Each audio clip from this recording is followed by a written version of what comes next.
think in terms of performance, I think definitely the way things happened affected that.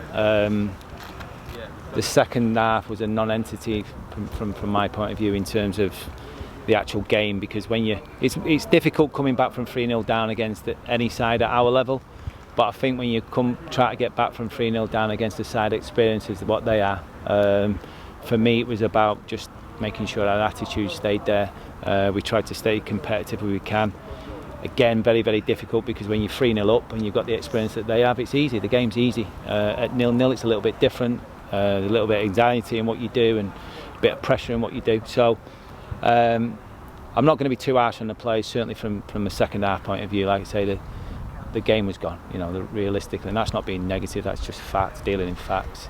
The first half, obviously, from our point of view, what we have to eradicate is making sure that when we concede a goal, we don't get too disappointed.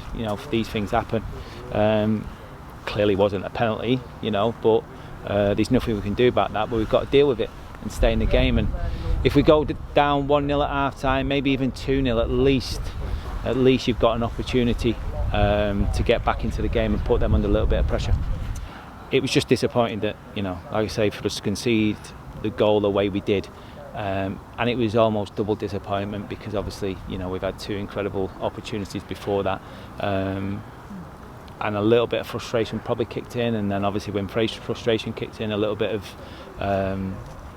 sort of lack of, I won't say belief, but it's one of them where obviously if you don't go ahead in a game of this sort of ilk and importance, it's always going to be difficult to come back. And is that sometimes where you miss your experienced heads? If you had a Bridcut in there or somebody, it can help. Yeah, I think so. I think having Liam out of the team is always going to be a big miss. But we've done it. We have done it this season, so that's not a problem. We're going to have to do it again for a period of time, so that's fine. Yeah, listen, it wasn't a particularly great day for us, and we've got to take it on the chin. And we've got another game Tuesday, and try and respond to that. I mean, obviously they've got a good result today, so they'll be chirpy as anything when they come on Tuesday, and we just got to make sure that our spirit has been as equal to what it's been for the majority of the season. It looked like the tactic early on was to get the ball hopefully forward a bit quicker and put some pressure. And as we said, two great opportunities for Brennan that he could have taken, given Lincoln the lead. Yeah, no, definitely, and he'll be disappointed, but that is football. And to be fair to Brennan, he's had some good days for us, and he scored a couple of goals himself, and he's had a lot of assists by being positive and being aggressive and getting penalties for us. As long as he keeps doing that and keeps getting them positions and keeps putting in the opposition under pressure, then I'll be delighted, because he will make good decisions. There's no doubt about it. He's too good of a player. Just wasn't obviously his day today. You said talking about Shrewsbury there, an incredible result today to go to Hull. I mean, I assume it's quite a different team to probably the one like yours has changed a lot as well, but it sort of underlines the league we're in, doesn't it, and that results can come from anywhere. Yeah, definitely. I think we've seen it already. Obviously Wigan as well today. Obviously Wigan beating Sunderland last week, and a good win against Appleton, who've been going really well as well. So it's a league that you can't take anything for granted. No game's easy, no opposition's easy, and obviously with them getting that result today, they come here with their tails up, expecting to win the game on Tuesday, and I hope that's the case. It might even help us. In a way, it's a bit like the Rochdale situation, isn't it? They had that great result at Plymouth, and you hoped it would help your team as much as anything.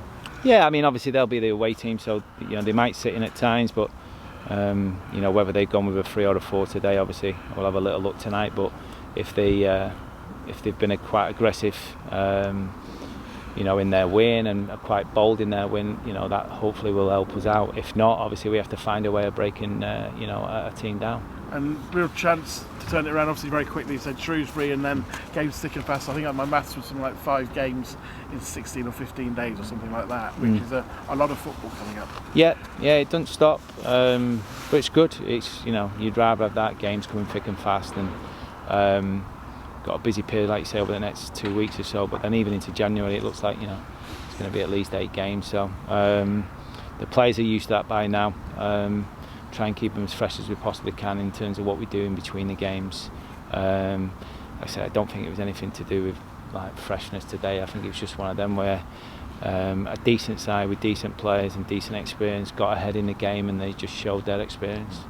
Any new injuries today, and any news on hopefully any injuries that may be okay for Tuesday?